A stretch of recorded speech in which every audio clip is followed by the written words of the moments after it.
നമസ്കാരം. എല്ലാവർക്കും സമ്പദ് സമൃദ്ധിയുടെയും ഐശ്വര്യത്തിൻ്റെയും സമാധാനത്തിൻ്റെയും ഹൃദ്യമായ ഓണാശംസകൾ നേരുന്നു. അപ്പോൾ നമുക്കിന്ന് ഓണത്തെക്കുറിച്ചാകാം. ഓണത്തെക്കുറിച്ച് നമ്മൾ പറയുമ്പോൾ അതിനെ പല ആംഗിളിൽ നിന്നും നമുക്കത് നോക്കിക്കാണാവുന്നതാണ്. ഒന്നാമത്തെ എന്ന് പറയുമ്പോൾ അതൊരു ദളിത് പരിപ്രേക്ഷ്യ വ്യാഖ്യാനമുണ്ട്. രണ്ടാമത്തെ എന്ന് പറഞ്ഞാൽ അതൊരു വൈദിക പാരമ്പര്യത്തിൻ്റെ വീക്ഷണ കോണിൽ നിന്നും അതിനെ വ്യാഖ്യാനിക്കാവുന്നതാണ്. മൂന്ന്, ഈ മതേതര ദൃഷ്ടിയിൽ നിന്നും ഓണത്തെ നമുക്ക് നോക്കിക്കാണാം. നമ്മളെ സംബന്ധിച്ചിടത്തോളം ഇന്ത്യ എന്നത് ഒരു മതേതര മതനിരപേക്ഷ മൂല്യങ്ങളിൽ അധിഷ്ഠിതമായ ഭരണഘടന പരമായി പ്രവർത്തിക്കുന്ന ഒരു ഭരണ സംവിധാനമാണ് ഇന്ത്യയിൽ നിലവിൽ നിൽക്കുന്നത്. അപ്പോൾ നമ്മൾ ഏറ്റവും കൂടുതൽ പ്രാമുഖ്യം കൊടുക്കേണ്ടത് മതേതര മതനിരപേക്ഷ ആശയങ്ങൾക്കാണ്. കാരണം പല വിധത്തിലുള്ള അഭിപ്രായങ്ങളും പരിപ്രേക്ഷ്യങ്ങളും വീക്ഷണങ്ങളും നിലനിൽക്കുന്ന ഒരു മനോഹരമായ ബഹുസ്വര സമൂഹമാണ് നമ്മുടേതെന്ന് പറഞ്ഞു കഴിഞ്ഞാൽ അതുകൊണ്ട് തന്നെ നമുക്ക് മതേതരമായിട്ടുള്ള ഒരു കാഴ്ചപ്പാടിലൂടെ ഇതിനെ നോക്കിക്കാണുന്നതിനായിരിക്കും കുറേ കൂടി പ്രസക്തവും.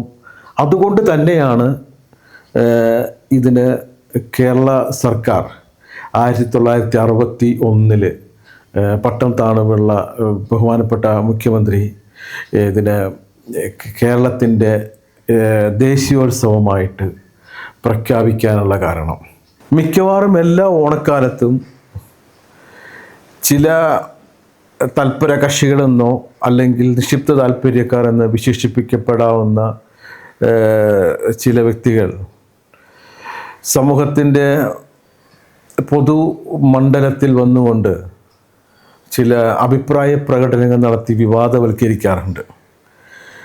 ദൗർഭാഗ്യവശാൽ അത് എത്ര സങ്കുചിതമായിട്ടാണ് അവർ അതിനെ നോക്കിക്കാണുന്നത് എന്ന് ആലോചിക്കുമ്പോൾ പലപ്പോഴും എനിക്ക് ഖേദം തോന്നാറുണ്ട്. ഉദാഹരണം പറഞ്ഞാൽ, ക്രൈസ്തവ സമൂഹം ചില പുരോഹിതന്മാർ മുന്നോട്ട് വന്ന് പറയാറുണ്ട്, ഉദയംപേരൂർ സുനഹദോസിൽ വച്ച് ക്രൈസ്തവ സമൂഹം എടുത്തൊരു തീരുമാനം, ഈ ഓണം ആഘോഷിക്കേണ്ടതില്ല എന്നൊരു തീരുമാനം എടുത്തതായിട്ട് പറയാറുണ്ട്.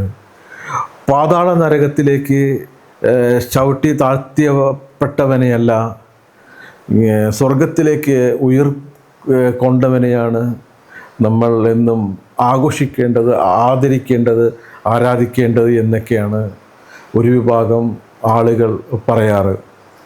അതുപോലെ തന്നെ യാഥാസ്ഥിതികമായിട്ടുള്ള ഒരു മുസ്ലിം ജനത പറയാറുണ്ട്, ഇത് ഓണം ആഘോഷം ശിർക്കാണ്, അഷ്ഹദു അല്ലാ ഇലാഹ ഇല്ലല്ലാഹ്, അള്ളാഹു അല്ലാതെ മറ്റൊരാരാധ്യനില്ല, അള്ളാഹുവേതര ദൈവങ്ങളുടെ ആരാധന എന്ന് പറയുന്നത് അതിൽ പങ്കുപറ്റുന്നതും അതിൻ്റെ നിവേദ്യങ്ങൾ സ്വീകരിക്കുന്നതും അതിൻ്റെ ഭാഗമാകുന്നതും കൊടിയ പാപമാണ് എന്ന് പറയുന്ന ഒരു വിഭാഗം ഇസ്ലാമിക സമൂഹത്തിൽ നമുക്ക് കാണാൻ സാധിക്കും. പിന്നെ ഒരു വിഭാഗം എന്ന് പറഞ്ഞു കഴിഞ്ഞാൽ അതൊരു ദളിത് പരിപ്രേക്ഷ്യത്തിലൂടെ അതിനെ നോക്കിക്കാണുന്ന ആളുകളാണ്. മഹാബലി എന്ന് പറയുന്നത് തങ്ങളുടെ രാജാവാണ്. ഈ രാജാവിനെ സവർണ അധിനിവേശത്തിലൂടെ കീഴ്പ്പെടുത്തി ആ രാജ്യത്തെ ഇല്ലായ്മ ചെയ്ത, ആ രാജാവിനെ ഇല്ലായ്മ ചെയ്ത ഒരു മേൽക്കോയ്മ, ഒരു അടിച്ചമർത്തൽ അവസ്ഥയിൽ നിന്നും ഒരു വിമോചനമാണ്, അല്ലെങ്കിൽ വിപ്ലവാത്മകരമായിട്ടുള്ള ഒരു വിമോചനത്തിൻ്റെ ദിനമാണ് ഓണനാളെന്ന് പ്രഘോഷിക്കുന്ന ഒരു വിഭാഗം ജനങ്ങളും നമ്മുടെ ഇടയിൽ കാണാം. അതുപോലെ സഖാവ് മാവേലി എന്നാരോ അതിനെ ഇടതുപക്ഷവൽക്കരിച്ച് ഇറക്കിയ ഒരു പാട്ട് ഒരു കാലത്ത് ഹിറ്റായിട്ട് കുറേ ഓടിയതാണ്. അപ്പോൾ ഇങ്ങനെ പലരും പല രീതിയിൽ അത് പറയുന്നുവെങ്കിലും ഏതുതരം നിലപാടുകൾ സ്വീകരിക്കുവാനുള്ള ആളുകളുടെ സ്വാതന്ത്ര്യം എല്ലാ വിധത്തിലും മാനിച്ചുകൊണ്ട് തന്നെയാണ് പറയുന്നത്. അവർക്കത് പറയാനുള്ള സ്വാതന്ത്ര്യമുള്ള, ചിന്തിക്കാനുള്ള സ്വാതന്ത്ര്യമുണ്ട്. ഈ ഓണം എന്ന് പറയുന്നത് ഇതിനെല്ലാം അതീതമായിട്ടുള്ള മതേതരമായിട്ടുള്ള ഒരു സങ്കല്പം തന്നെയാണ് ഓണം എന്ന് പറഞ്ഞാൽ. പലപ്പോഴും ഐതിഹ്യവും ചരിത്രവും എല്ലായിട്ട് കുറച്ച് യാഥാർത്ഥ്യങ്ങളൊക്കെ ആയിട്ട് കെട്ടുപിണഞ്ഞ് കിടക്കുന്ന ഒരു പാരമ്പര്യമാണ് ഓണത്തിൻ്റേതെന്ന് പറഞ്ഞാൽ. ഇത്തരം വ്യാഖ്യാനങ്ങളെല്ലാം തെറ്റാണ് എന്നല്ല, പക്ഷേ അവയെല്ലാം നമ്മുടെ പൊതു ചിന്തകളെയും പൊതുജനജീവിതത്തെയും ക്രിയാത്മകമായി രൂപപ്പെടുത്തുന്നതിൽ ഒരുപാട് പങ്ക് വഹിച്ചിട്ടുണ്ട് എന്നുള്ളത് അനിഷേധ്യപരമായ യാഥാർത്ഥ്യം തന്നെയാണ്. എങ്കിലും ഓണം അങ്ങനെ വിഭാഗീയവൽക്കരിച്ച് പ്രചരിപ്പിക്കേണ്ട, അല്ലെങ്കിൽ കാണേണ്ട, അല്ലെങ്കിൽ പഠിപ്പിക്കപ്പെടേണ്ട ഒന്നല്ല. അങ്ങനെയാണെങ്കിൽ ഒരിക്കലും അത് ഒരു മതനിരപേക്ഷ സർക്കാർ അതിനെ ഒരു ഔദ്യോഗിക പരിവേഷം നൽകി അത് ഓണത്തിന് ദേശീയ ഉത്സവം എന്ന് ഇടം കൊടുക്കില്ലായിരുന്നു. ഒന്നോർക്കുക, ഓണത്തിൻ്റെ കേന്ദ്ര കഥാപാത്രം തന്നെ മഹാബലിയാണ്. ഈ മഹാബലിയെ ഏതെങ്കിലും ഒരു ക്ഷേത്രത്തിൽ ആരാധിക്കുകയോ അല്ലെങ്കിൽ അവിടെ വച്ച് അവിടെ കുശിപൂന് വരെ ക്ഷേത്രങ്ങൾ പണിത ഈ നാടാണ് നമ്മുടെ ഇന്ത്യ എന്ന് പറയുന്നത്, തമിഴ്നാട്. അപ്പോൾ ഇതുപോലെ ഏതെങ്കിലും ഒരു ക്ഷേത്രം അല്ലെങ്കിൽ ഏതെങ്കിലും ഒരു ആരാധനാ കേന്ദ്രം മഹാബലിക്ക് ഉള്ളതായിട്ടോ ഒരു പ്രത്യേക ജനവിഭാഗം അതിനെ ആരാധിക്കുന്നതായിട്ടോ നമുക്ക് ഇന്ന് വരെ ശ്രദ്ധപ്പെട്ടിട്ടില്ല. അതിനർത്ഥം അത് മതത്തിൽ നിന്ന് പുറത്തു നിൽക്കുന്ന ഒരു ഐതിഹ്യ കഥയായതുകൊണ്ടാണ്. അപ്പോൾ എന്തായാലും ഓണത്തിൻ്റെ ഒരു പ്രത്യേകത എന്ന് പറയുന്നത് ഐതിഹ്യവും ചരിത്രവും കുറേ നാടോടി മിത്തുകളും ഇതെല്ലാം കൂടി കുറേ യാഥാർത്ഥ്യങ്ങളും ഇതെല്ലാം കൂടി ഇഴ ചേർന്ന് നിൽക്കുന്ന ഒരു ആശയമാണ് ഓണം എന്ന് പറയുന്നത് തന്നെ. മനുഷ്യനെ സംബന്ധിച്ചിടത്തോളം മനുഷ്യൻ ആനന്ദിക്കുകയും ആഘോഷിക്കുകയും അതിൽ അഭിരമിക്കുകയും ചെയ്യുന്ന ഒരു ജീവിയാണ്. അതായത് ഡോപ്പമിൻ, നമ്മുടെ ഹോർമോൺ, ഹാപ്പി ഹോർമോൺ ഉൽപ്പാദിപ്പിക്കപ്പെടുന്ന സാഹചര്യം. അതായത് ആഘോഷം പ്രിയ മനുഷ്യ എന്നാണ് കാളിദാസൻ പറഞ്ഞു വച്ചിരിക്കുന്നത്. മനുഷ്യൻ ആഘോഷിക്കുക, ആനന്ദിക്കുക, ഉല്ലസിക്കുക, ആർമാദിക്കുക, ഇതെല്ലാം മനുഷ്യൻ്റെ ഒരു സ്വഭാവ പ്രത്യേകതകളിൽ ഒന്നാണത്. എല്ലാ മനുഷ്യരും ആഘോഷം ഇഷ്ടപ്പെടുന്നു. ഒരു കുട്ടികളായാലും ആബാലവൃദ്ധം ജനങ്ങളും ഈ ആനന്ദത്തിൽ ആഘോഷിക്കാനും അതെല്ലാം താല്പര്യപ്പെടുന്ന ഒരു മനോഘടനയിൽപ്പെട്ട ജീവികളാണ് മനുഷ്യൻ. അപ്പം അതുകൊണ്ട് തന്നെ സർക്കാർ ഒരു ദിവസം ഇത് തിരുവോണമായി അത് ഓണമായി പ്രഖ്യാപിച്ചുകൊണ്ട് അന്നത്തെ ദിവസം ജനങ്ങളോട് സന്തോഷിക്കാനും ഉല്ലസിക്കാനും അതുമായി ബന്ധപ്പെട്ട്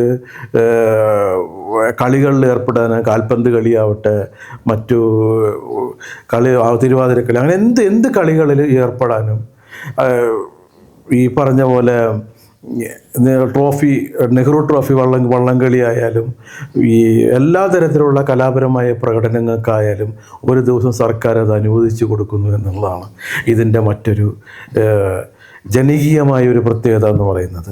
അത് ഇന്ന മതം എന്നില്ല, ഇന്ന ഭാഷ എന്നില്ല, ഇന്ന ദേശം എന്നില്ല, ഇന്ന ജാതി എന്നില്ല, ഒന്നുമില്ലാതെ എല്ലാവരാലും ഒത്തൊരുമിച്ച് ചേർന്നുകൊണ്ട് ഉല്ലാസപൂർവ്വമാകും. ചിലർ ടൂറിന് പോകുന്ന ആൾക്കാരുണ്ട്. ശ്രദ്ധിക്കുക, ഏറ്റവും കൂടുതൽ മദ്യം ചെലവാകുന്ന കൺസംഷൻ ചെയ്യുന്ന ഒരു ദിവസമാണ് ഓണം എന്ന് പറയുന്നത്. ഏറ്റവും കൂടുതൽ മദ്യം ഉപഭോഗം ചെയ്യുന്ന ഒരു ദിവസമാണ്. മദ്യപിച്ച് ആഘോഷിക്കുന്ന ആളുകളുണ്ട്, ക്യാരംസ് കളിച്ച് ആഘോഷിക്കുന്ന ആളുകളുണ്ട്, ടൂറിന് പോയി ആഘോഷിക്കുന്ന ആളുകളുണ്ട്. ഇങ്ങനെ ആഘോഷിക്കാനായിട്ട് ഒരു ദിവസം സർക്കാർ അനുവദിച്ചു കൊടുക്കുന്നുവെങ്കിൽ അതിലെത്രമാത്രം ജനങ്ങളുടെ ആനന്ദത്തെ, സന്തോഷത്തെ സർക്കാർ സംവിധാനം അന്ന് ബോണസൊക്കെ കൊടുക്കുന്നുണ്ട്. പുത്തൻ ഉടുപ്പ് വാങ്ങാനും, ഡ്രസ്സുകളൊക്കെ വാങ്ങാനും, പുത്തൻ ഗൃഹോപകരണങ്ങൾ വാങ്ങാനൊക്കെ സർക്കാർ ബോണസൊക്കെ കൊടുക്കുന്നുണ്ട്. പല കമ്പനികൾ ബോണസ് കൊടുക്കുന്നുണ്ട്. അപ്പോൾ ഇതെല്ലാം ജനങ്ങളുടെ സന്തോഷത്തെ മുൻനിർത്തിക്കൊണ്ടുള്ളതാണ്. അതിനായിട്ട് ഒരു ദിവസം സർക്കാർ പ്രഖ്യാപിച്ചു കഴിഞ്ഞാൽ അതിന് ജനക്ഷേമത്തെ മുൻനിർത്തിക്കൊണ്ടുള്ള ഒരു ആശയം തന്നെയാണ് ഈ ഓണാഘോഷം എന്ന് പറയുന്നത്. അത് അനിഷേധ്യമായ പരമാർത്ഥമാണ്. പിന്നെ എന്ന് പറഞ്ഞു കഴിഞ്ഞാൽ ഓണത്തിൻ്റെ ബേസ് തന്നെ ഒരു കൊയ്ത്തുത്സവമാണ്. അതായത് ലോകത്തിൻ്റെ എല്ലാ രാജ്യങ്ങളിലും നിങ്ങൾക്ക് ഓണവുമായി ഈ പറഞ്ഞ ഈ കാർഷിക വൃത്തിയുമായി ബന്ധപ്പെട്ട് അതിൻ്റെ വിളവെടുപ്പ് ദിവസം ഒരു ഹാർവസ്റ്റ് ഹാർമണി നിങ്ങൾക്ക് കാണാൻ പറ്റും. ഹാർവസ്റ്റ് ഹാർമണി, അതായത് കൊയ്ത്തുത്സവം. ജനങ്ങൾ നമ്മൾ നാളന്ന് വരെ നോക്കി നിന്ന് ഒരു വിത്ത് മുളച്ച് അത് വലിയൊരു ഫലം തരുന്നത് വരെ നോക്കി നിന്ന് അതിനെ വെള്ളമൊഴിച്ച് ഒരു കുഞ്ഞു കുട്ടിയെ പരിപാലിക്കുന്നത് പോലെ ആ ഒരു വിളയെ പരിപാലിച്ച് അത് വിളവ് എടുക്കുന്ന സമയം എന്ന് പറഞ്ഞു കഴിഞ്ഞാൽ അത് എല്ലാവരും കൂടി ചേർന്ന് നിന്നുകൊണ്ട് ആഘോഷിക്കുന്ന ഒന്നാണ് കൊയ്ത്തുത്സവം എന്ന് പറയുന്നത്. അതിലൂടെ അവർക്കൊരു വരുമാനം ലഭിക്കുകയാണ്. ഒരു അടിസ്ഥാന വർഗത്തിനും അതിലേക്ക് ഉപരിവർഗത്തിനും ആവട്ടെ, അതുമായി ബന്ധപ്പെട്ട് ജീവിക്കുന്ന പണം ഒഴുകിയെത്തുന്ന ഉപരിവർഗമായാലും ഇവർക്ക് ഒരു നിശ്ചിത പണം ഈ കൊയ്ത്തോടുകൂടി കയ്യിൽ വരികയാണ്. അപ്പോൾ അങ്ങനെ, അതായത് കേരളത്തെ സംബന്ധിച്ചിടത്തോളം പറഞ്ഞാൽ ഈ വേനൽക്കാലത്തിൻ്റെ അവസാന നാളുകളിൽ കൃഷി ഇറക്കും. അത് വെള്ളം തേവി നനച്ച് ഏകദേശം ഒരു മഴക്കാലത്തോടുകൂടി ജൂലൈ ആഗസ്റ്റ് മാസങ്ങളിൽ അത് മഴ ലഭിക്കുന്നു. ആ മഴയത്ത് അത് വളരെ ഭംഗിയായി അത് ഫലം അതിൻ്റെ പൂർണ്ണാവസ്ഥയിലേക്ക് എത്തി അത് മഴയെല്ലാം മാറിയ ഒരു സമയത്ത് അത് കൊയ്ത് എടുക്കുന്ന ഒരു സമയമാണ് ഈ ചിങ്ങമാസം എന്ന് പറയുന്നത്.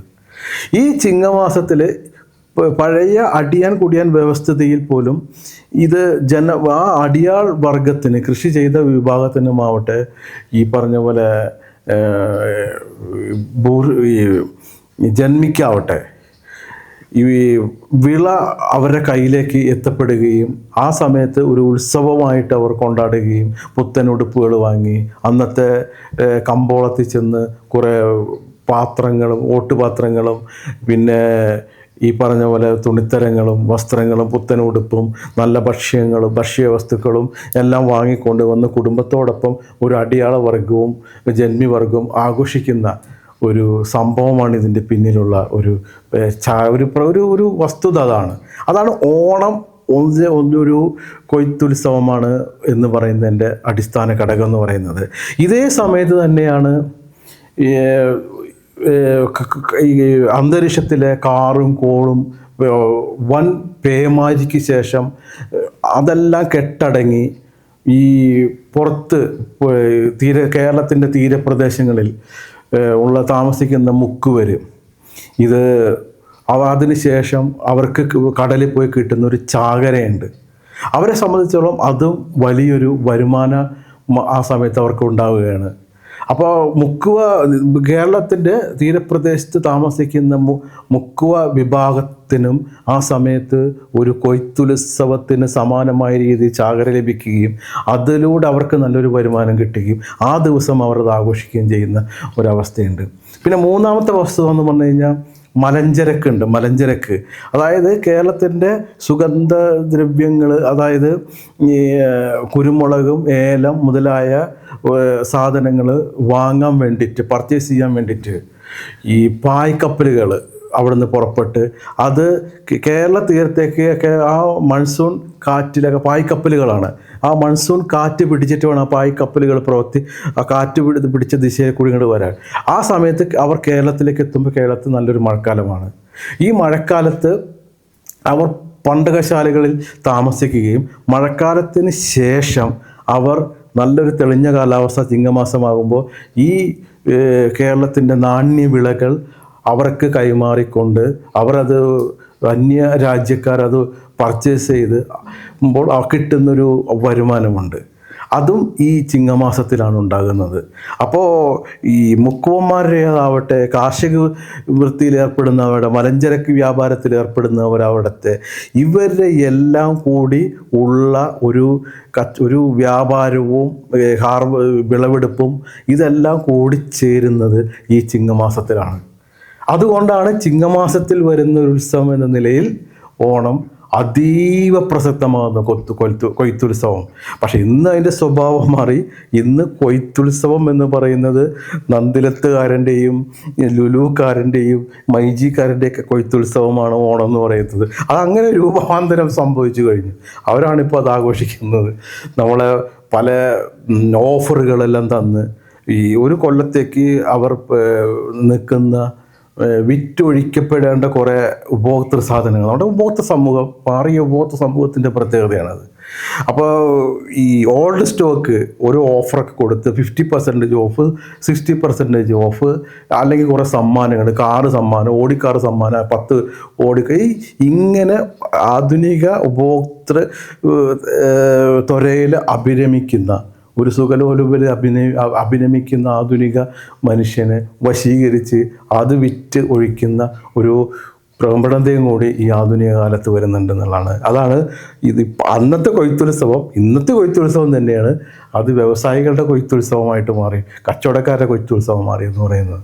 അപ്പോൾ ഇതെല്ലാം ഒരു മാറിയൊരു സാഹചര്യമാണെങ്കിലും ഈ കൊയ്ത്തുത്സവത്തിൻ്റെ പ്രത്യേകത കൊണ്ട് തന്നെ ഈ ഓണം ഏറ്റവും ശ്രേഷ്ഠകരമായിട്ടുള്ള ഒരു വസ്തുതയാണെന്നുള്ളതാണ്. അപ്പോൾ ഇത് ഓണത്തിൻ്റെ ഒരു ഭംഗികരമായ, എന്തുകൊണ്ടാണ് ഓണം മതേതര സ്വഭാവം കൈവന്നത് എന്നുള്ളതിന് ഉള്ള ഒരു ഉദാഹരണമാണത്. നിങ്ങൾ ശ്രദ്ധിച്ചിട്ടുണ്ടാവും, ഓണത്തിൻ്റെ ചാലകശക്തി എന്ന് പറയുന്നത് മനുഷ്യൻ്റെ സന്തോഷിക്കാനുള്ളൊരു പ്രവണത തന്നെയാണ്. അത് തന്നെയാണ് ഓണത്തിൻ്റെ അടിസ്ഥാന അതിൻ്റെ ഏറ്റവും കേന്ദ്ര കഥാപാത്രം എന്ന് പറയുന്നത് മഹാബലിയാണ്. മഹാബലിയുടെ പേരാണ് ഇന്ദ്രസേനൻ എന്ന് പറയുന്നത്. യഥാർത്ഥ പേര് ഇന്ദ്രസേനൻ എന്നാണ്. അപ്പോൾ മഹാബലിക്ക് ഒരു മകനുണ്ട്. 100 മക്കളുണ്ടെങ്കിലും ആ ഒരു മകനാണ് വളരെ പ്രസിദ്ധം, ബാണാസുരൻ. ദെൻ മഹാബലിക്ക് ഭാര്യയുണ്ട്, വിന്ധ്യാവലി എന്നാണ് പേര്. ഈ വിന്ദാകാരം ഒന്നും പ്രാചീന മലയാളത്തിലില്ല. അതുപോലെ തന്നെ ശ്രാവണമാണ് ഓണമായിട്ട് മാറുന്നത്. ഈ ഷ എന്ന് പറയുന്നതൊന്നും പ്രാചീന മലയാളത്തിലില്ല. പിന്നെ ഈ ദ്രവീഡിയൻ ഭാഷകളിലൊന്നും ഈ പറഞ്ഞ പോലെയുള്ള അക്ഷരങ്ങളില്ല. അതുകൊണ്ട് തന്നെ ഇത് ഒരു സംസ്കൃത പദത്തിൽ നിന്നൊക്കെ രൂപപ്പെട്ടു വന്നതാണ്. അത് കേരളവുമായിട്ട് ഇതിന് ശക്തമായി ബന്ധമില്ല എന്നാണ് കേരള സംസ്കൃത ചരിത്രം എന്ന പുസ്തകത്തിൽ വടക്കൻകൂർ രാജരാജവർമ്മ അവകാശപ്പെടുന്നത്. അതുപോലെ തന്നെ കൊളത്തൂർ ചിദാനന്ദപുരി സ്വാമി അവർകളുണ്ട്. അദ്ദേഹം വലിയൊരു പണ്ഡിതനും കൂടി. അദ്ദേഹത്തിൻ്റെ ഒരു പ്രഭാഷണത്തിൽ ഞാൻ കേട്ടതും ഇതേപോലെ ഓണത്തിന് കേരളവുമായിട്ട് ബന്ധമില്ല എന്നാണ്. മൃഗകച്ചുകം എന്ന സ്ഥലത്താണ് മഹാബലി തൻ്റെ യജ്ഞസ്ഥൽ യാഗം നടത്തുന്നത്. അപ്പോൾ അത് ഇവിടെയല്ല, ഗുജറാത്താണ്. അപ്പോൾ ഗുജറാത്തിൻ്റെ ഏകദേശം ആ നർമ്മദയുടെയൊക്കെ ആ ഭാഗം ഒക്കെയാണ് ഈ സ്ഥലങ്ങളെല്ലാം വരുന്നത്. അപ്പം എനിവേ മഹാബലിയെ സംബന്ധിച്ചിടത്തോളം നമ്മുടെ തോറ്റ രാജാവാണ് അദ്ദേഹം. തോറ്റ രാജാവ് എന്ന് പറഞ്ഞു കഴിഞ്ഞാൽ പരാജയപ്പെട്ട രാജാവ്.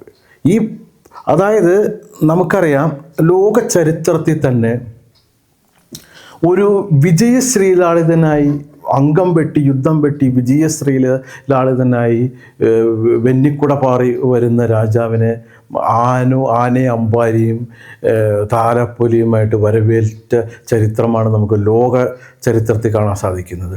അതാണ് പൊതു സ്വഭാവം, മാലോകരുടെ പൊതു സ്വഭാവം എന്ന് പറയുന്നത്.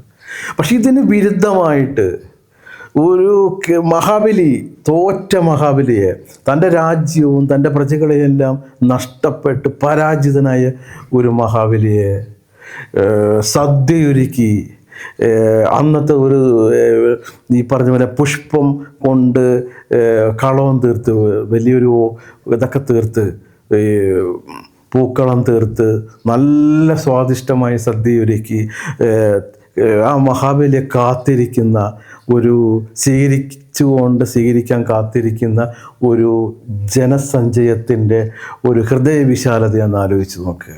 അതാണ് ഓണം നൽകുന്ന ഒന്നാമത്തെ ആസ്വാദ്യകരമായ അനുഭവം എന്ന് പറയുന്നത്. കേരളീയൻ്റെ മനസ്സിൻ്റെ വ്യാപ്തി, ആഴം, വിശാലത, ഇതാണ് അവൻ്റെ കേരളീയൻ്റെ മാനവികതാബോധം.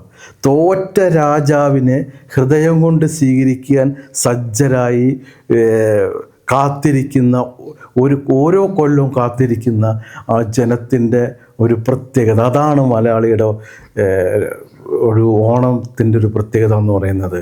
ഒന്ന് ഓർക്കുക, അത് മഹാബലി അന്ന് മഹാബലി പറഞ്ഞത്, അന്ന് മഹാബലിയുടെ രാജ്യത്തിൽ ഈ കള്ളവുമില്ല, ചതിയുമില്ല, എള്ളോളമില്ല, പൊളിവചനം എന്ന് പറയുന്ന സൽഗുണസമ്പന്നരായിട്ടുള്ള പ്രജകളായിരുന്നു മഹാബലിക്ക് അന്നുണ്ടായിരുന്നത്.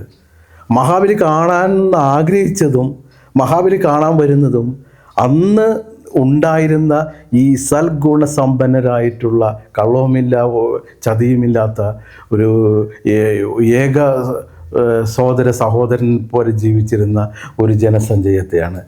ആ ജനസഞ്ചയമാകാൻ നമ്മൾ തയ്യാറാവണം. നമ്മൾ സജ്ജനങ്ങളാകണം.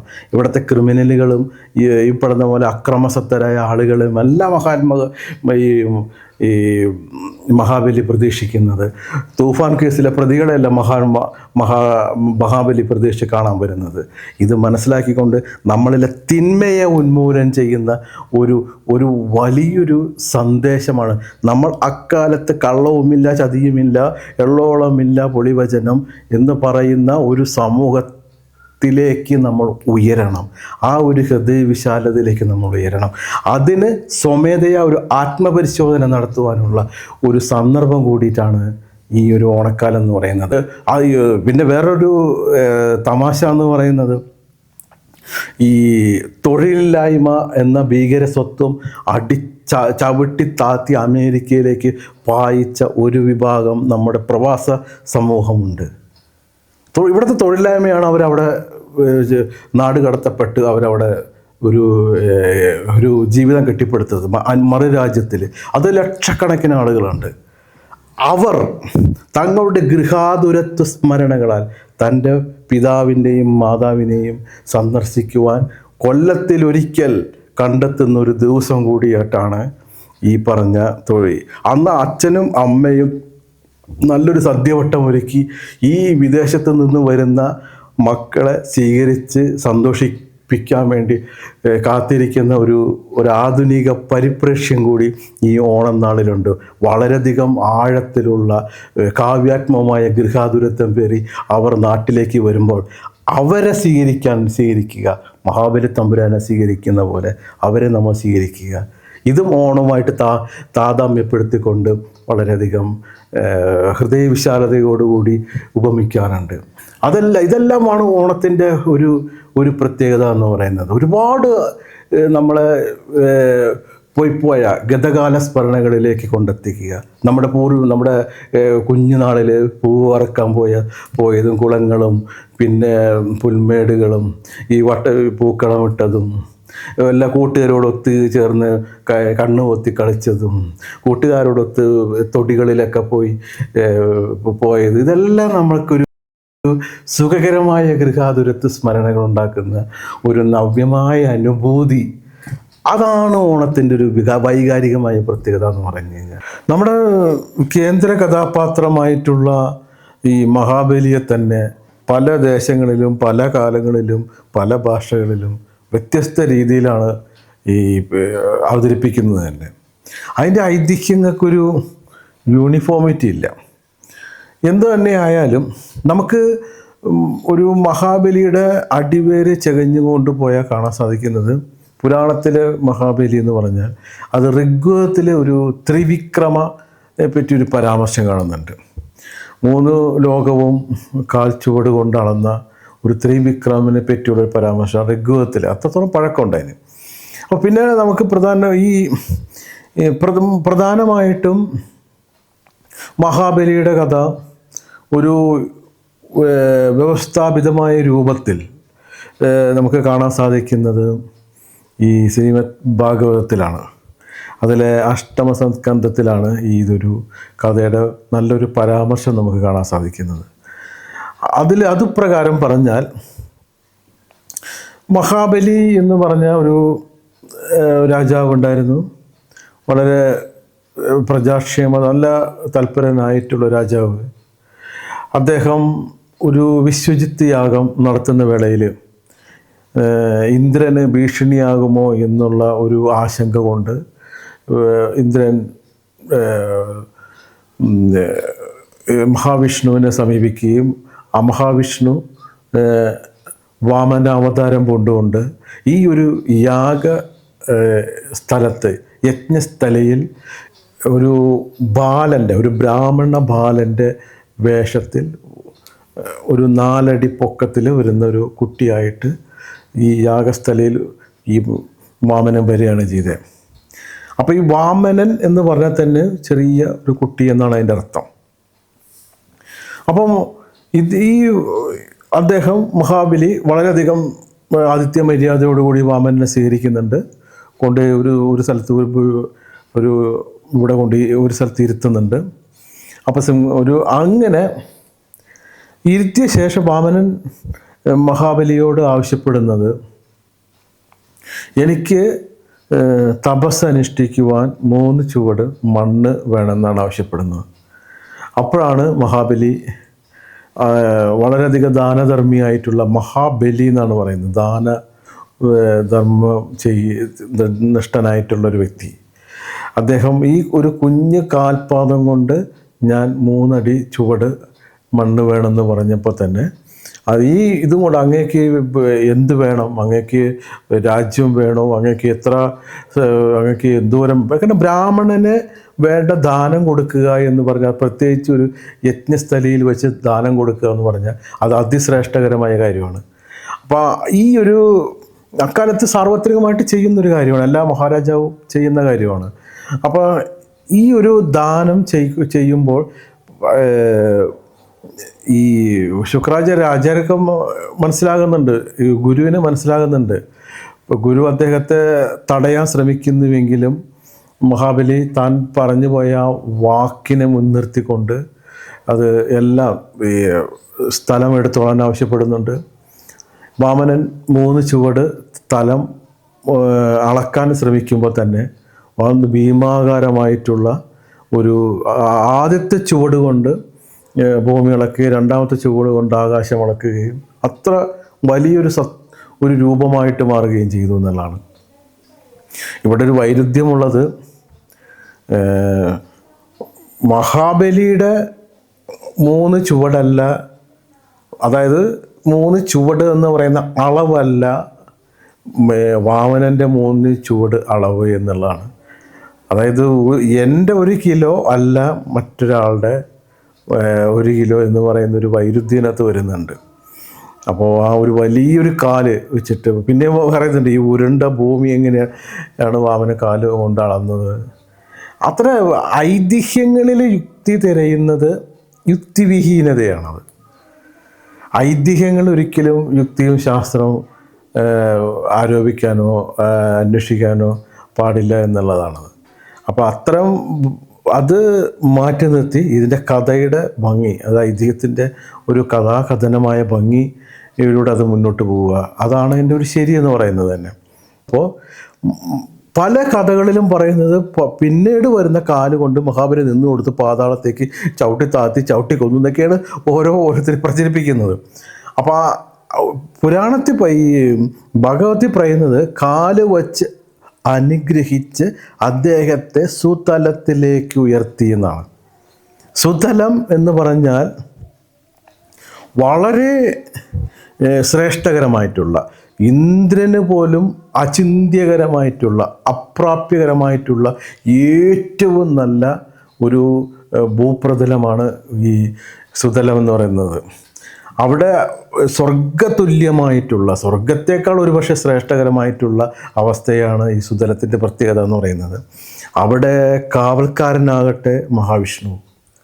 അപ്പോൾ ഒരു ഭക്തനെ മഹാബലി വിഷ്ണുവിൻ്റെ ഭക്തനാണ്, മഹാവിഷ്ണു ഭക്തനാണ്. ഒരു ഭക്തനെ സംബന്ധിച്ചിടത്തോളം മഹാവിഷ്ണുവിന് ദൈവത്തെ ദർശിച്ചു കൊണ്ടിരിക്കുക എന്നതിനപ്പുറം മഹാഭാഗ്യം മറ്റെന്തുണ്ട്? അപ്പോൾ മഹാബലിയെ ഈ സുതലത്തിലേക്ക് ഉയർത്തി എന്നാണ് പറയുന്നത്. ഉയർത്തിക്കൊണ്ട് അവിടെ സുതലത്തിലേക്ക് താമസിപ്പിച്ചു എന്നുള്ളതാണ്. അവിടെ അതുമാത്രമല്ല, ഒരുപാട് 5 വരങ്ങളൊക്കെ കൊടുക്കുന്നുണ്ട്. അദ്ദേഹം എന്തിനാണോ അദ്ദേഹം യജ്ഞം ചെയ്തത് അത് ഇന്ദ്രനായി വാഴിക്കപ്പെടാൻ വേണ്ടിയിട്ടാണ്, ദേവേന്ദ്രനായിട്ട് വാഴിക്കപ്പെടാൻ. നിലവിലുള്ള ഇന്ദ്രൻ, അതായത് നഹുഷൻ ദേവേന്ദ്രൻ എന്നാണ് അദ്ദേഹത്തിൻ്റെ പേര്. അദ്ദേഹത്തിൻ്റെ കാലാവധിക്ക് ശേഷം ശ്രാവണിക യുഗത്തിൽ അങ്ങയെ ഇന്ദ്രനായിട്ട് വാഴിച്ചു കൊള്ളാം എന്നാണ് ഈ മഹാവിഷ്ണു ഈ മഹാബലിക്ക് കൊടുക്കുന്ന ഒരു വരം എന്ന് പറയുന്നത്. ഒന്നാമത്തെ വരം അദ്ദേഹത്തെ സുതലത്തിലേക്ക് ഉയർത്തി അവിടെ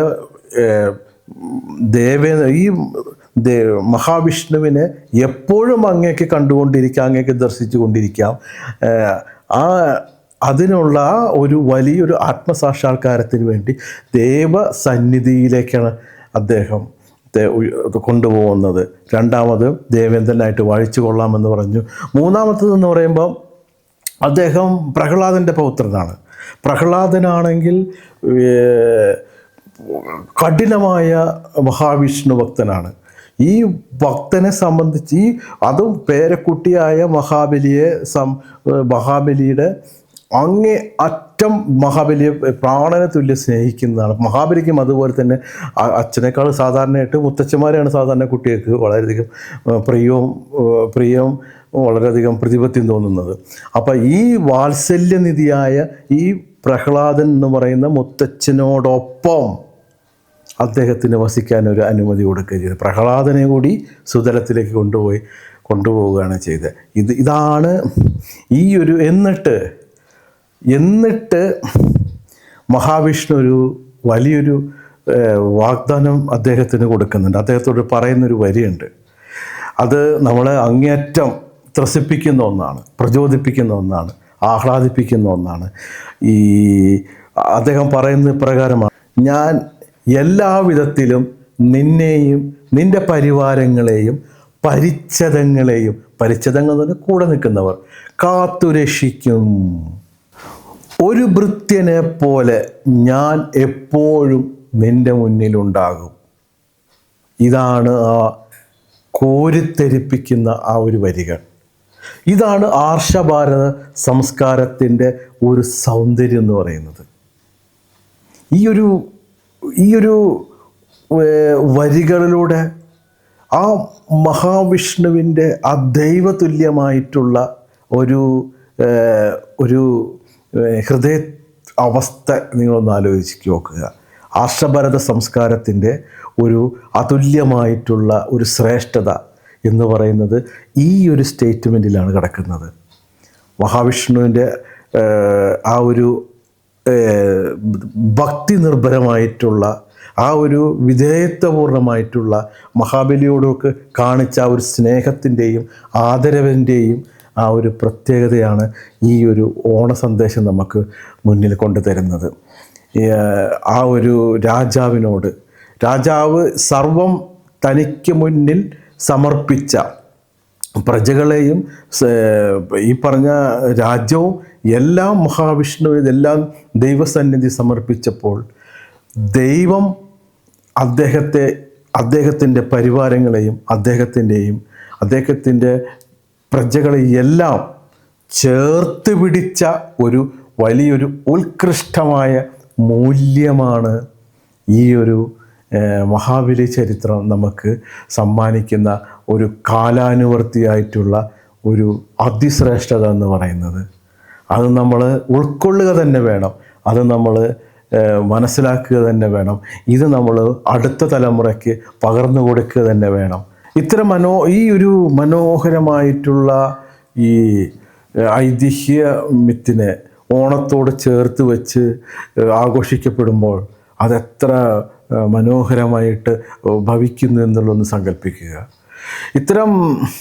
ഇത് വാമനമൂർത്തി അവതരിക്കുന്നത് ഇതേ ചിങ്ങമാസത്തിലെ തിരുവോണ നാളിലാണ് എന്നാണ് ഐതിഹ്യം പറയുന്നത്. അങ്ങനെയാണ് ഇത് ഓണത്തോട് ചേർക്കപ്പെടുന്നത്. രണ്ടാമത് പിന്നെ ഓണത്തോട് പല രാജാക്കന്മാരുണ്ടായിരുന്നു.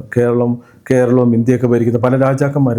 ഇവരുടെയൊക്കെ വിജയം ഈ കാർഷികോത്സവമായിട്ടുള്ള ഓണത്തോട് ചേർത്ത് വെച്ചും ഇവരാഘോഷം. ഇവരുടെ ജന്മദിനമാവട്ടെ, ഇവർ ഓരോ രാജ്യത്തിൻ്റെ മേൽ ആധിപത്യം സ്ഥാപിക്കുന്ന ഒരു വിജയമാവട്ടെ, അല്ലെങ്കിൽ ഇവരുമായിട്ട് ബന്ധപ്പെട്ട മറ്റെന്തെങ്കിലും ആഘോഷവേളകളെല്ലാം ഇതിനോടൊപ്പം ചേർത്ത് വെച്ച് ആഘോഷിച്ചാണ് ഇതിനെ ഓണത്തെ പുഷ്ടിപ്പെടുത്തി വിപുലപ്പെടുത്തി വന്നത് എന്നുള്ളതാണ്. അതിന് ഉദാഹരണം പറഞ്ഞു കഴിഞ്ഞാൽ ഇവിടെ തിരുവിതാംകൂർ രാജ്യത്ത് നിന്ന് ഈ കൊച്ചി രാജ്യം കീഴടക്കാൻ വേണ്ടി വന്നിട്ടുള്ള 1000 വർഷങ്ങൾക്ക് മുമ്പ് ഒരു വേണാട്ടടികളെ പറ്റി കൊടുങ്ങല്ലൂർ കുഞ്ഞിക്കുട്ടൻ തമ്പുരാൻ തൻ്റെ കേരളത്തെപ്പറ്റി പരാമർശിക്കുന്ന കാവ്യശകലങ്ങളിൽ പറയുന്നുണ്ട്. ഒരു വേണാട്ടടികൾ, ഇദ്ദേഹം ഈ മഹാരാജാവ് ഈ കൊച്ചി കീഴടക്കിയ ശേഷം അവിടെ നിന്ന് തൃക്കാക്കര ക്ഷേത്രത്തെപ്പറ്റി അദ്ദേഹം വളരെയധികം ഭക്തിയാദരവോടെ കേൾക്കുകയും അവിടെ അദ്ദേഹം ചെന്നിരുന്ന് അവിടുത്തെ ഒരു മൂർത്തിയുമായി ചേർന്ന് നിന്ന് അവിടെ കുടിയിരിക്കുകയും ചെയ്തു എന്നുള്ളതാണ് ഒരു ഐതിഹ്യം പറയുന്നത്. എന്നിട്ട് അദ്ദേഹം കൽപ്പിച്ചു അത്രേ എല്ലാ രാജ്യത്തിലെ രാജാക്കന്മാരും സാമന്തന്മാരും പൗരപ്രമുഖന്മാരും ജന്മിമാരും തന്നെ ഈ തിരുവോണ ദിവസം തന്നെ ഇവിടെ വന്ന് കണ്ട് ഉപചാരപൂർവം ആഘോഷങ്ങളൊക്കെ പങ്കെടുക്കുവാനും വേണ്ടി അദ്ദേഹം ഒരു കൽപ്പിച്ചു അത്രേ. ഇത് ഈ വേണാട്ടടികൾ അവിടെ നിന്ന് ആ തൃക്കാക്കര ക്ഷേത്രത്തിൽ നിന്ന് അതോടനുബന്ധിച്ച് ഉണ്ടായ ആ ഉത്സവ കാര്യങ്ങളെല്ലാം സദ്യയും അതെല്ലാമാണ് ഓണത്തോട് കൂട്ടിച്ചേർത്തുകൊണ്ട് പിന്നീട് ഒരു ആഘോഷ രൂപത്തിൽ അത് മുന്നോട്ട് പോകാനുള്ളൊരു കാരണമായിട്ട് പറയപ്പെടുന്നത്. പിന്നെ ഈ വേണാട്ടടികളല്ല, വയനാട് രാജ്യം ഭരിച്ചിരുന്ന, വയനാടൊക്കെ കൂടി ചേർന്നൊരു രാജ്യമുണ്ടായിരുന്നു. ആ രാജ്യം ഭരിച്ചിരുന്ന ഒരു പെരുമാൾ രാജവംശമുണ്ടായിരുന്നു. ഈ പെരുമാൾ രാജവംശത്തിലെ കുലശേഖര പെരുമാൾ എന്ന് പറയുന്ന ഒരു രാജാവാണ് ഈ തൃക്കാക്കര ക്ഷേത്രത്തിൽ വന്ന് കുടിയിരുന്നത് എന്ന് ശ്രീധര മേനോൻ, വളരെയധികം പ്രശസ്തനായിട്ടുള്ള അക്കാഡമിക് നിലവാരത്തിലുള്ള ചരിത്ര പുസ്തകങ്ങളൊക്കെ എഴുതിയിട്ടുള്ള നമ്മുടെ പ്രൊഫസർ ശ്രീധര മേനോൻ പറയുന്നത് അത് കുലശേഖര പെരുമാളായിരുന്നു എന്നാണ്. അപ്പോൾ ഇങ്ങനെ ഒരുപാട് ഇതെല്ലാം ഇങ്ങനെ കഥകളെല്ലാം ഓണത്തോട് ആഡ് ചെയ്യപ്പെടുന്നുണ്ട്. പിന്നെ നമുക്ക് ലഭ്യമായിട്ടുള്ള ഓണത്തെപ്പറ്റി പരാമർശമുള്ള ഒരു പഴയ ഒരു ഗ്രന്ഥം എന്ന് പറയുന്നത് സംഘകാലത്ത് എഴുതപ്പെട്ടിട്ടുള്ള 10 പാട്ട് എന്ന പുസ്തകത്തിലെ ഒരു മധുരൈക്കാഞ്ചി എന്ന് പേര് പറയുന്നൊരു കുറച്ച് പദ്യങ്ങളാണ്. അപ്പോൾ ഇതിനകത്ത് ഇത് ഏകദേശം ഒരു 6-ാം നൂറ്റാണ്ടോളം പഴക്കമുണ്ട് ഈ ഗ്രന്ഥത്തിന്. അപ്പോൾ ഇതിനകത്ത് മായോൻ മേയും ഓണന നാട് എന്നൊക്കെ പറയുന്നൊരു വരികളുണ്ട്. അപ്പോൾ ഇതിനർത്ഥം ഈ ഓണം അന്നും തമിഴ്നാട്ടിൽ ആഘോഷിക്കപ്പെട്ടിരുന്നു എന്നാണ്. ഒക്കെയാണ് അന്ന് ബ്രഹ്മോത്സവം ഉണ്ടായിരുന്നു. ഈ ഇന്ദ്രന് ഉത്സവം, ഈ ഓണവുമായിട്ടൊക്കെ ബന്ധപ്പെട്ട് ബ്രഹ്മോത്സവം, പിന്നെ അങ്ങനെയുള്ള അപ്പോൾ പാണ്ഡ്യ ചോള ചേര രാജാക്കന്മാരുടെ ഭരണകാലത്തിൽ ഈ പാണ്ഡ്യന്മാർ വൈഷ്ണവ ഭക്തരായിരുന്നു, ചോളന്മാർ ശൈവ ഭക്തരായിരുന്നു. വിഷ്ണു ആരാധകരായിരുന്ന പാണ്ഡ്യന്മാർക്ക് മേൽ ശൈവഭക്തരായിട്ടുള്ള ചോളന്മാർ ആധിപത്യം സ്ഥാപിക്കുകയും അതോടുകൂടി ഈ വൈഷ്ണവാരാധന തമിഴ്നാട്ടിൽ നിന്ന് ഉന്മൂലനം ചെയ്യപ്പെടുകയും ചെയ്തിരുന്ന കാലം ഉണ്ടായിരുന്നു. അപ്പോൾ അതോടനുബന്ധിച്ച് ആണ് തിരുനെൽവേലിക്കൊക്കെ അടുത്തുള്ള ആ കാവേരി പൂപ്പട്ടണം കടലെടുത്ത് പോയതായിട്ടൊക്കെ ആ പാട്ടിനകത്തൊക്കെ അന്ന് പറയപ്പെടുന്നുണ്ട്. അതിനകത്ത് ഈ ചോളന്മാർ ഈ പാണ്ഡ്യന്മാരെ മേൽ ആധിപത്യം സ്ഥാപിച്ചപ്പോൾ ഈ പാണ്ഡ്യന്മാർ നിക്കക്കളിയില്ലാതെ അവിടെ നിന്ന് പലായനം ചെയ്യപ്പെടുന്നുണ്ട്.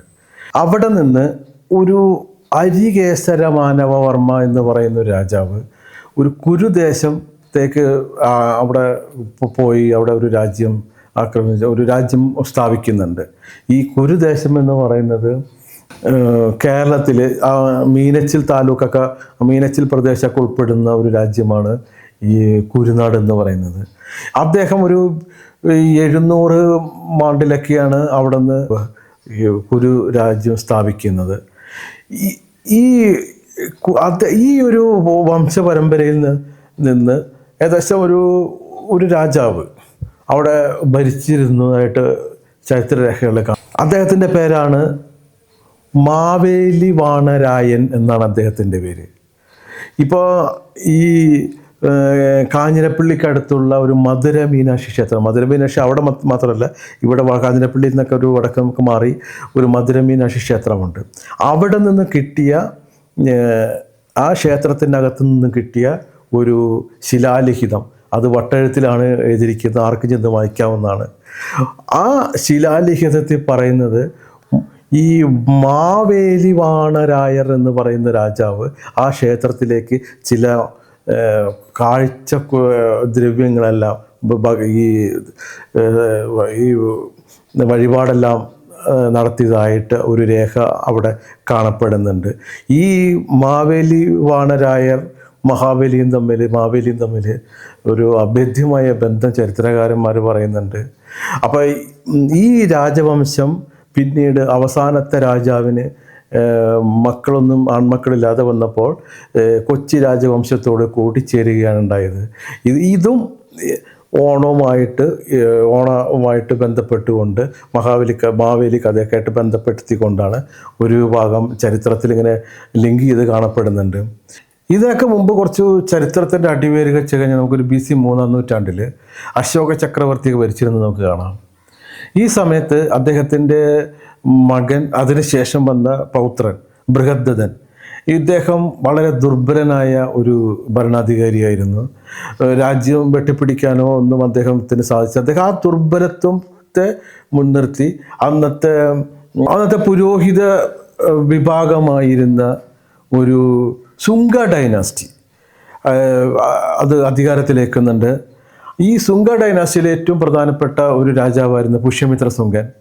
ഇദ്ദേഹം അന്ന് വരെ അർത്ഥശാസ്ത്രമായിരുന്നു, കൗടില്യൻ്റെ അർത്ഥശാസ്ത്രമായിരുന്നു ഭരണത്തിൽ ഉപയോഗിച്ചിരുന്നത് എങ്കിൽ ഇദ്ദേഹം മനുസ്മൃതിയാണ് അദ്ദേഹം പിന്നെ ഭരണ നിർവഹണത്തിനായിട്ട് സുമതി ഭാർഗവ എഴുതപ്പെട്ടിട്ടുള്ള മനുസ്മൃതിയാണ് അദ്ദേഹം ഭരണത്തിന് ഉപയോഗിച്ചത് എന്ന് നമുക്ക് ചരിത്ര പുസ്തകങ്ങളിൽ കാണാൻ സാധിക്കും. അർത്ഥശാസ്ത്രത്തിൽ നിന്ന് മനുസ്മൃതിയിലേക്കുള്ള പ്രയാണം. അപ്പോൾ ഈ സുമതി ഭാർഗവ ഈ പുഷ്യമിത്ര ശുംഗന് ശേഷം പിന്നീട് അധികാരത്തിൽ വരുന്നത് ശതവാഹനന്മാർ എന്ന് പറയുന്ന ഒരു രാജവംശമാണ് അത് അധികാരത്തിൽ വരുന്നത്. ഇവരൊരു 40ഓളം ശിലാലിഖിതങ്ങൾ നമുക്ക് ലഭിച്ചിട്ടുണ്ട്. ശതവാഹന രാജാക്കന്മാരുടെ അവരൊരു അനവധി രാജാക്കന്മാരുണ്ട്. അതിൽ ഗൗതമി പുത്ര ശതകർണിയാണ് ഏറ്റവും പ്രധാനപ്പെട്ട ഒരു രാജാവ് അന്ന് ഉണ്ടായിരുന്നത് ഈ ശതവാഹന ഡൈനാസ്റ്റിയിൽ. ഇവരൊക്കെ ഒരു അടിസ്ഥാനം അന്ന് എഴുതപ്പെട്ടിട്ടുള്ള ഒരു ഗ്രന്ഥമാണ് ഗാഥാ സപ്തസതി എന്ന് പറയുന്ന ഒരു ഗ്രന്ഥം. ഈ ഗാഥാ സപ്തസതിയിൽ ഒരു ത്രിവിക്രമനെ പറ്റി പറയപ്പെടുന്നുണ്ട്. ഈ ത്രിവിക്രമൻ എന്ന് പറഞ്ഞാൽ ഇത് ആര്യ സാമ്രാജ്യത്തെ, ആര്യ ജനതയെ 3 പ്രാവശ്യം ഇന്ത്യയിലേക്ക് നയിച്ച ഒരു നേതാവ് എന്നതിനപ്പുറം ഈ ത്രിവിക്രമന് അവിടെ വലിയ പ്രസക്തി ഉണ്ടായിരുന്നില്ല. ആ സമയത്തൊന്നും ഈ മഹാവിഷ്ണുവുമായിട്ട് ചേർന്നുകൊണ്ടുള്ള ഒരു ഐതിഹ്യ ബന്ധനം ഇതിനകത്ത് ഉണ്ടായിരുന്നില്ല. ഈ ഗൗതമിപുത്ര ശതകർണി മഹാരാജാവിന് ബലി എന്നൊരു വിളിപ്പേരുണ്ടായിരുന്നു. ഈ ബലിപ്പേര് പിന്നീട് വാഴ്ത്തിപ്പാടി ഒരു പ്രത്യേക ഒരു ഐതിഹ്യ രൂപത്തിലാക്കി മഹാബലി ആയി. പിന്നീട് പല്ലവന്മാർ വന്നു, പല്ലവന്മാർ അത് രാജാവ് ഭരിച്ചു. അതിനുശേഷം ഈ പല്ലവ ഡൈനാസ്റ്റിയാണ് ഈ തമിഴ്നാട്ടിലേക്ക് പ്രവേശനം ചെയ്ത് പാണ്ഡ്യ രാജാക്കന്മാരുമായിട്ടൊക്കെ ഒരു അലൈൻമെൻ്റ് ഉണ്ടാക്കുകയും അങ്ങനെ അവർ ആ ഒരു പാരമ്പര്യത്തെ പിന്നീട് മധ്യ ഇന്ത്യയിലേക്ക് വ്യാപിപ്പിച്ച് പിന്നീട് കേരളത്തിലേക്ക് കൊണ്ടുവന്ന് ഒരു ഐതിഹ്യ ചരിത്ര ഐതിഹ്യവും കൂടി ബന്ധിപ്പിച്ചുകൊണ്ട് ഒരു വലിയൊരു ഭാവനാസുന്ദരമായിട്ടുള്ള രീതിയിൽ കൊണ്ടുവന്ന് ഇന്ദ്രോത്സവവും ബ്രഹ്മോത്സവവും ഒക്കെ ആ ഒരു ഇതൊക്കെ അങ്ങനെയൊക്കെയാണ് ഇതിൻ്റെ ചരിത്രങ്ങൾ ഇങ്ങനെ പിന്നിലേക്ക് പോകുന്നത്. എന്തൊക്കെ തന്നെയായാലും ഓണത്തോടൊപ്പം തന്നെ നമ്മൾ ചേർത്ത് വെച്ച് വായിച്ച് പഠിച്ച ഒരു കവിതയുണ്ട്, വളരെ മനോഹരമായൊരു കവിത. മാവേലി നാടുവാണിടും കാലം മനുഷ്യരെല്ലാവരും ഒന്നുപോലെ, കളവുമില്ല ചതിയുമില്ല എള്ളോളമില്ല പൊടിവചനം. അപ്പോൾ ഇതൊരു മനോഹരമായ, ഇത് എന്നാണ് എഴുതപ്പെട്ടത് എന്ന് അറിയില്ല. ഉള്ളൂർ പറയുന്നത് ഇതിനൊരു അജ്ഞാത കർത്തൃത്വമാണ് ഉള്ളൂർ പറയുന്നത്. അത് എക്കാലത്ത് ഏതാണ്ട് 16, 17, 18 നൂറ്റാണ്ടുകൾക്ക് ഇപ്പോഴും ഇതിൻ്റെ ഭാഷയുടെ പ്രത്യേകത കൊണ്ട് അന്നായിരിക്കണം അത് എഴുതപ്പെട്ടത് എന്ന് പറയപ്പെടുന്നുണ്ട്. സഹോദരൻ അയ്യപ്പനാണ് എഴുതിയെന്നും മറ്റൊരു ഭാഗം പണ്ഡിതന്മാർ പറയുന്നുണ്ട്. എനിവേ ഇതിന് 17, 18 നൂറ്റാണ്ടുകളിലാണ് ഇത് എഴുതപ്പെട്ടതെങ്കിൽ പൊതുവെയുള്ള ഒരു അഭിപ്രായ സമന്വയം ആ ഒരു കാലഘട്ടത്തിലാണ് ഇത് എഴുതപ്പെട്ടതെന്നാണ്. ആ ഒരു കാലഘട്ടത്തിൽ കേരളത്തിൽ നടമാടിയിരുന്നത് ഫ്യൂഡൽ വ്യവസ്ഥിതിയാണ്. ഈ ഫ്യൂഡൽ വ്യവസ്ഥിതിയിൽ ജന്മി ഈ അടിയാള വർഗം പാടത്ത് കഷ്ടപ്പെട്ട് പണിയെടുക്കുകയും ജന്മിക്ക് ഇത് വിഭവങ്ങൾ കൊണ്ടു കൊടുക്കുകയും ചെയ്യുന്ന ഒരു തരം അസന്തുലിതമായ ചൂഷിതമായ ഒരു ഭൂ ഉടമ സമ്പ്രദായം നിലനിന്നൊരു സാമൂഹ്യ വ്യവസ്ഥയിലാണ് രൂപം കൊള്ളുന്നത്. അപ്പം അന്നത്തെ ജനത്തെ സ്വപ്നം കാണാൻ വേണ്ടി പിഴിച്ച വരികളാണത്. സ്വപ്നം അതായത് ഒരു കാര്യം ഇതിനകത്ത് പറയുന്നത്, കള്ളവുമില്ല ചതിയുമില്ല എള്ളോളമില്ല മനുഷ്യരെല്ലാവരും ഒന്നുപോലെ. ഒരിക്കലും ഒരു ദേശത്തും ഒരു കാലത്തും മനുഷ്യർ ഒരുപോലെ ജീവിച്ചിരുന്ന ഒരു സോഷ്യലിസ്റ്റ് സാമൂഹിക വ്യവസ്ഥിതി ഉണ്ടായിട്ടില്ല. ഏതൊരു പ്രാകൃതമായ സമൂഹത്തിലും ഒരു കാലഘട്ടത്തിൽ പോലും ഒരു ഗോത്രത്തലവനുണ്ടാവും. ഈ ഗോത്രത്തലവൻ മറ്റുള്ളവരെന്ന് അപേക്ഷിച്ച് ശ്രേഷ്ഠമായിട്ടുള്ള ജീവിത സാഹചര്യങ്ങളും ആശ്രിതന്മാരും സൗകര്യങ്ങളൊക്കെ ആസ്വദിക്കാൻ അവിടെ സമത്വമില്ല. അപ്പോഴും സമത്വം അല്ലെങ്കിൽ തുല്യത എന്ന് പറയുന്നത് സ്വപ്നങ്ങളിൽ മാത്രം ഉണ്ടാകുന്ന ഒന്നാണ്. കാവ്യാത്മകമായ ഭാവനയിൽ മാത്രം ഉണ്ടാകുന്ന തുല്യത എന്ന് പറയുന്നത് ഒരു കാലത്തും തുല്യതയില്ല. കേരളത്തിലെ മധ്യ ഇരുണ്ട കാലഘട്ടം എന്ന് പറയുന്നത് ഒരു അസന്തുലിതമായിട്ടുള്ള ചൂഷണങ്ങൾ അനുഭവിച്ച ഈ സാധാരണ ഈ അടിസ്ഥാന വർഗങ്ങൾക്ക് തൃപ്തികരമായി ഭക്ഷണം കിട്ടാത്ത, അവരൊക്കെ ഭക്ഷണം കഴിക്കുന്നു എന്ന് പറഞ്ഞാൽ അരിക്കാടി കഴിക്കുന്നു. അരിക്കാടി എന്നൊക്കെയാണ് അവർ ഭക്ഷണം. നമുക്കറിയാം ഈ 19-ാം നൂറ്റാണ്ടിലെ കേരളം എന്ന കൃഷ്ണനുണ്ണിയുടെ ആ ഒരു പുസ്തകത്തിൽ പറയുന്നുണ്ട്, പപ്പടം വറുത്ത് കഴിച്ച ഒരു കീഴാളനെ ശിക്ഷിക്കുന്ന ഒരു ജന്മിത്വ വ്യവസ്ഥയെ പറ്റി പറയുന്നുണ്ട്. അപ്പം അത്രമാത്രം ശോച്യമായിരുന്നു. ഓണം പിറന്നാളും ഉണ്ണി പിറന്നാലും കോരന് കഞ്ഞി കുമ്പിളിൽ തന്നെ. കുമ്പിൾ എന്ന് പറഞ്ഞാൽ മുറ്റത്ത് ഒരു കുഴി കുഴിച്ച് അതിൽ ഈ ചേമ്പല ഇങ്ങനെ വെച്ച് അതിൽ കഞ്ഞി ഒഴിച്ചു കൊടുക്കുന്ന സംഭവമാണ്. ഒരുപാട് അകലെ, ഏതാണ്ട് ഒരു നമ്പൂതിരിയിൽ നിന്നും 32 അടി അകലെ, എൻ്റെ ഓർമ്മ ശരിയാണെങ്കിൽ 32 അടി അകലെ നായന്മാർ, അതിനുശേഷം 32 അടി അകലെ ഈഴവന്മാരിന്ന് 32 അടി അകലെ, അത് ഇങ്ങനെ ശ്രേണീകൃതമായിട്ടുള്ള ആ ദൃഷ്ടിയിൽപ്പെട്ടാൽ ദോഷമുള്ളവർ, തൊട്ടുകൂടാത്തവർ, കണ്ടുകൂടാത്തവർ, ദൃഷ്ടിയിൽപ്പെട്ടാൽ ദോഷമുള്ളവർ എന്നും പറഞ്ഞ് അയിത്തവൽക്കരിച്ച് അകലമാറ്റി നിർത്തിയിരുന്ന ദൂരതാപരിവർജ്യതയെ അകലമാറ്റി നിർത്തിയിരുന്ന മനുഷ്യരൊക്കെ അകലമാറ്റി ഒരു ദുഷിച്ച ഒരു സാമൂഹിക വ്യവസ്ഥതയിലാണ് ഈ ഒരു മനോഹരമായിട്ടുള്ള കാവ്യശകലം രൂപപ്പെടുന്നത്. അവിടെ കള്ളം പറയും ചെറുനാഴിയും കള്ളപ്പറയാണ് അവിടെ. കള്ളപ്പറ എന്ന് പറഞ്ഞാൽ കള്ളപ്പറയും കള്ളപ്പറ എന്ന് പറഞ്ഞാൽ അടിയാളന്മാർ കൃഷി ചെയ്ത് കൊണ്ടുവന്ന് ജന്മിക്ക് മുമ്പാകെ അളന്ന് കൊടുക്കുമ്പോൾ ആ പറ എന്ന് പറയുന്നത് ഒരു വലിയ അതിൻ്റെ അടിത്തട്ട് ഒത്തിരി വലുതായിരിക്കും. അപ്പോൾ അതിനകത്ത് ക്വാണ്ടിറ്റി കൂടുതൽ കൊള്ളും. ഈ കള്ളപ്പറ പക്ഷെ കുടിയാന് അളന്ന് കൊടുക്കുമ്പോഴോ ഈ അടിത്തട്ട് ഒരുപാട് പൊങ്ങിയിരിക്കും. ആ ഒരു പറ കൊണ്ടാണ് കുടിയാൻ അളക്കുന്നത്. അതാണ് കള്ളപ്പറ എന്ന് പറയുന്നത്.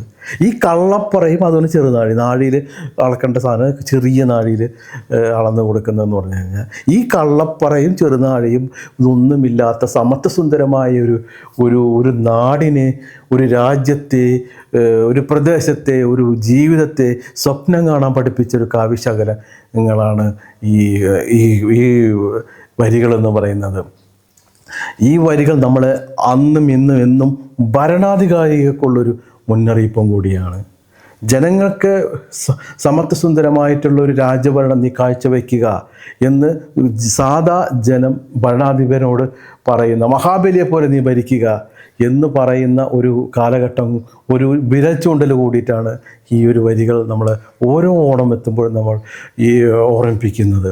അതായത് വസിഷ്ഠ മഹർഷി ശ്രീരാമനോട് ഉപദേശിക്കുന്നുണ്ട്, നീ മഹാബലിയെ കണ്ടുപിടിക്ക്. അതായത് രാജ്യം ത്യാഗസന്നദ്ധനായിട്ടുള്ള, എല്ലാം സമർപ്പിതനായിട്ടുള്ള, എല്ലാം ഉപേക്ഷിച്ച് എല്ലാം വിട്ടൊഴിയുന്ന ഈ ഒരു മഹാബലിയുടെ ഔന്നത്യത്തെ നീ കണ്ടുപിടിക്കുമെന്ന് മഹർഷി ശ്രീരാമനോട് ഉപദേശിക്കുമ്പോൾ അതിൻ്റെ ആർഷഭാരത സംസ്കാരത്തിൻ്റെ ഒരു മഹിമ, ആ ശ്രേഷ്ഠതയൊന്ന് സങ്കല്പിച്ച് നോക്കുക. ഇതാണ് ഓണം നൽകുന്ന സന്ദേശം എന്ന് പറയുന്നത്. ഇതാണ് മഹാബലി നൽകുന്ന സന്ദേശം എന്ന് പറയുന്നത്. രാജാക്കന്മാരെ പോലെ, ഈ മഹാബലിയെ പോലെ രാജ്യം നല്ല അതിശ്രേഷ്ഠമായ പ്രജാക്ഷേമ താല്പര്യത്തോടുകൂടി രാജ്യം ഭരിക്കുക. ഈ പ്രജകളാകട്ടെ കള്ളവുമില്ല ചതിയൊന്നുമില്ലാതെ നല്ല സന്തോഷമായിട്ട് ജീവിക്കുക. ഇങ്ങനൊരു കാലഘട്ടത്തിലേക്ക് നമ്മളെ കൂട്ടിക്കൊണ്ടു പോകുന്ന വളരെ ശ്രേഷ്ഠകരമായിട്ടുള്ള ഒരു സങ്കല്പമാണ് ഓണം ഓരോ മലയാളിക്കും തരുന്നത്. ഗൃഹാതുരത്വ സ്മരണകളും ഈ ഐതിഹ്യബന്ധിതമായിട്ടുള്ള പ്രോജ്വലകരമായ കഥകളും ഇതെല്ലാം വരും തലമുറയ്ക്ക് പകർന്നു കൊടുത്ത് ഇനിയുള്ള കാലം വളരെ ആനന്ദത്തോടുകൂടി നമുക്ക് ജീവിക്കുവാൻ എല്ലാവിധ അനുഗ്രഹങ്ങളും ഉണ്ടാകട്ടെ. ഇതാണ് എൻ്റെ ഭാഗത്തു നിന്നുള്ള എളിയ ഒരു ഓണ സന്ദേശമായിട്ട് നിങ്ങളുടെ മുന്നിൽ അവതരിപ്പിക്കുവാനുള്ളത്. എന്നും നിങ്ങൾക്ക് എല്ലാവർക്കും സന്തോഷകരമായിട്ടുള്ള ഒരു ഓണാശംസകൾ ഒരിക്കൽ കൂടി നേർന്നുകൊണ്ട് ഞാൻ ഉപസംഹരിക്കുന്നു. നന്ദി, നമസ്കാരം.